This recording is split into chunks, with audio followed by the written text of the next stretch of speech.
Hi friends, ఎలా ఉన్నారు?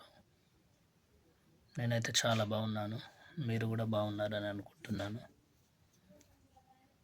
గోరిన్ గోరింటాక్ సినిమాలోని dialogue, last emotional scene dialogue, వాళ్ళ చెల్లెల్ని ఇంట్లో నుంచి గెంటేసినప్పుడు ఉండే డైలాగ్ ఇప్పుడు చెప్పబోతున్నాను. లక్ష్మి, అమ్మ లక్ష్మి, లక్ష్మి వచ్చిందా?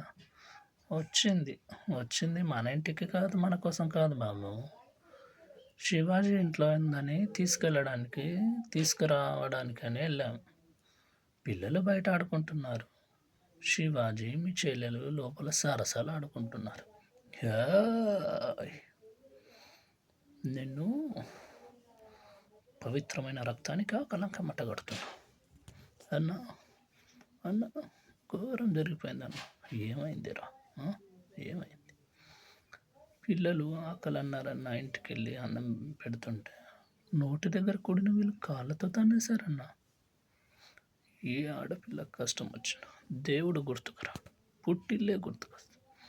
అలాంటి నా చెల్లి పుట్టింటికి వస్తే తన కష్టాలన్నీ తీరిపోతాయని గంపెడ ఆశతో వచ్చి, అలాంటి నా చెల్లెల్ని కష్టపెట్టి పంపారంటే మీరు మనుషులేనా? ఆకలి ఆకలి అన్న పసి వాళ్ళకు ముద్ద పెట్టకపోగా వాళ్ళు తింటున్న కంచాన్ని తన్నేసామంటే నువ్వు అసలు ఆడదానివేనా? ఎందుకే ఎందుకే నా చెల్లెల మీద అంత కక్ష పెంచుకున్నావు? నీకే అన్యాయం చేసింది? నువ్వు తింటున్న తిండి, బతుకుతున్న బతుకు, అన్నీ నా చెల్లెలు పెట్టిన భిక్ష. నోర్మోయి, చేసిన మంచిలో కూడా చెడును వెతికిన ఇలాంటి వాళ్ళు ఎదుటి వాళ్ళ గొప్పతనం ఎప్పటికీ తెలుసుకోలేరు. అన్నీ తెలుసు. నీకు అబర్షన్ అవ్వడానికి కారణం, నీకు గర్భసంచి తీసేయడానికి కారణం నీ అత్త, కానీ అత్తయ్య కూడా బాగా తెలుసు. ఈ ఈవిడ గారు మన లైఫ్ నాశనం చేయడానికి ఇంట్లో అడుగుపెట్టిందని కూడా తెలుసు. మాట్లాడకు. నువ్వు ఇంత అన్యాయం చేసిన నేను ఎందుకు వదిలేస్తున్నానో తెలుసా? ఆడదానివి, అమ్మంత వయసు ఉన్నదానివి అనే గౌరవం.